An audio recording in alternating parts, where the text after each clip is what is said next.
morning, I'm Nicholas Ponset. I'm the founder and CEO of Aleron.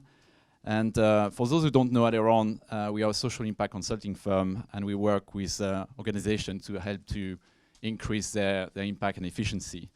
And most of what we do is consulting, but we really enjoy also bringing people together to exchange ideas and to learn. And that's why we're here tonight, to discuss good philanthropy. And it is with a great pleasure that I welcome Dame Stephanie, who is going to share with us some of her philanthropic stories. I want to introduce my friend, colleague, and supporter, Dame Stephanie Shirley, who I've known for almost 20 years. Could you tell us how you got here? I arrived in this country in 1939 as an unaccompanied refugee. And that was with the Kindertransport, which Jewish and Christian activists had set up, funded by the Quakers when it ran out of money, administered by lots and lots of volunteers, that really saved our lives from Nazi Europe. And although that is 75 years ago, it's made an enormous impact on me and really underwrites my character and what I'm doing as a philanthropist. I wanted to make mine a life that was worth saving. You have this survivor guilt. Why should I survive? 1 million children died. And the sheer responsibility of that survivor guilt has been behind some of my philanthropy. And so I set up my own company. It was a crusade for women who were being ignored in the national workforce, women who were finding it difficult to get senior jobs, women who were losing their jobs on marriage or on pregnancy.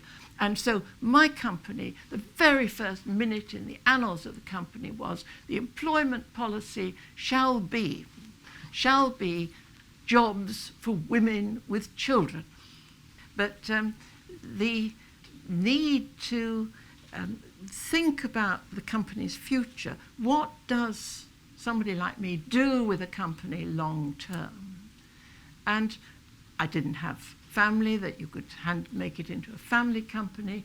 And so I decided to basically give it away to the staff. So I managed to get a quarter of the company into the hands of the staff at no cost to anyone but me. Oh, okay, so then that idea of giving, because that doesn't happen, where you give the stock away at your cost, not the people you're giving it to. That was in essence a beginning of major giving back in a way.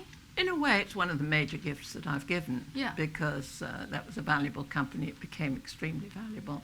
When you set up a foundation, it must be listed somewhere, because there's a flood of people asking you for money. And you pick this, that looks good, and you fund that, and that looks good.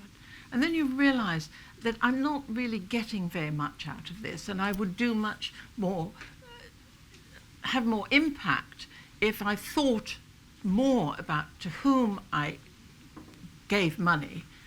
And so one evening I sort of sat down and sort of said, really our policy should be, what are the things I'm interested in? Innovation. All our projects are innovative, never more of the same, no matter how worthy. And they are strategic, things that if they are successful, and foundations take quite a lot of risk, much more than you do in business, but if they are successful, make a real impact on the beneficiaries. And significant in monetary terms, because I have given away serious money, because I didn't want to give it away, £50 here and £100 there. We're going to open it up. We're going to let it open to you guys. How much of your energy went in breaking the glass ceiling versus showing you could make it work? Yeah. You know, it's not always easy to be that tycoon type person when you're also a woman. And I try in my life, as I think Roberta knows, not to let myself be chopped up into the mother, the career woman, the wife. I'm just a whole person. and I enjoy the whole of my life, and I want to keep it that way. I'm very interested in this business about priorities, and I'm 73 now. I've, if you like, in a very tiny way made my money. I nearly didn't come tonight. I've got a husband who's 79, he's older than me. He said, "What are you doing tonight, sweetheart? Are we going to have a bit of pasta and a bit of..." I said, "I'm just going to get on the train from North London down here because I want to hear what Dame Shirley the same Steve has to say." I'm glad I came, but really I'm saying, give us a clue. How do you make those priorities? Because we're always saying, what do we do? Have you got any advice? You never know. I like that. I think one does never know what life holds for you. Something may happen tonight. I might get a phone call, say something's wrong with my husband. He's 92. I'm 81. 82. Well, you're going to be 82. Yeah. Sorry.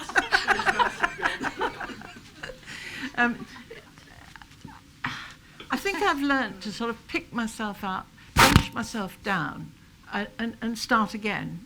Sometimes doing new things. People forget all the failures that I've had because I move on and have other successes that people remember and that I grow and can transfer into professional management. It is a character thing. I think that positive approach, I mean, people think I'm an extrovert, and actually I'm not. I'm a very quiet, shy person that have learnt to actually project and do things that I need to do. Nice question, thank you. Go ahead. Do you ever feel that you've given back enough, or are you still driven by that? I'm as driven today as I was 75 years ago. I have so much still to give, and I shall give it. I get given as much as I give because, I mean, quite honestly, the more money I give away, the richer my life seems to become. And some philanthropists are like that. We're not after position or glory. In your role as UK Ambassador for Philanthropy, what are your thoughts on how we create a culture of philanthropy in this country? In 2009, I was humbled to be invited by Prime Minister Gordon Brown to serve as the National Ambassador for Philanthropy. And it was a very difficult task. How can one change? I mean, some of it is a British culture. We don't talk about money and what we do with it. And that impacts the way in which people give. So I talk about the pleasure that I get from giving because that encourages other people to give. Some people think of giving as a duty rather than a pleasure. And my theme always was, giving is a pleasure. Why not do it? It's not a duty. Christians have this idea of tithing, a tenth of your income. We can always manage a tenth of something with whatever we're doing now. Muslims and Jewish people think of giving as a duty. They may not enjoy it, but it's a duty. If you're a good Muslim, you give. And some people think of it as almost like an insurance. I mean, the first charity I ever served as a trustee on was Help the Aged, which is now Age UK. And people laughed at me. "Oh, you're making sure that the world is better for you when you get to that stage." But there's an element of self-service.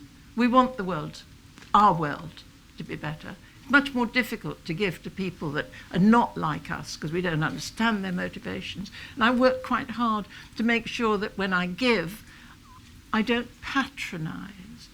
And I'm sure that's because I was so patronized as a child that I really realize how easy it is for people to patronize. So I try to give in a open way where I get as much as I give, and that keeps that balance right. Good. Sir. Your foundation, is it going to spend out? What's going to happen afterwards? I'm so glad you asked that question because many people set up a major charity and have it as a dynasty. They spend only as the interest, presumably. But there's such a need in the world for money that as long as I can find good projects to support, I will spend the charity out. And the charity will be my beneficiary on my death. And so it has clear instructions to give that money away within 5 years of my death. And so it's not going to be a dynasty. I want all that money used as fast as possible if we can do it well.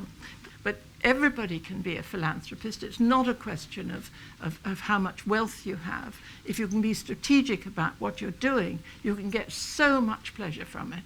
Let me name drop. I met David Beckham recently. And he is an ambassador for UNICEF.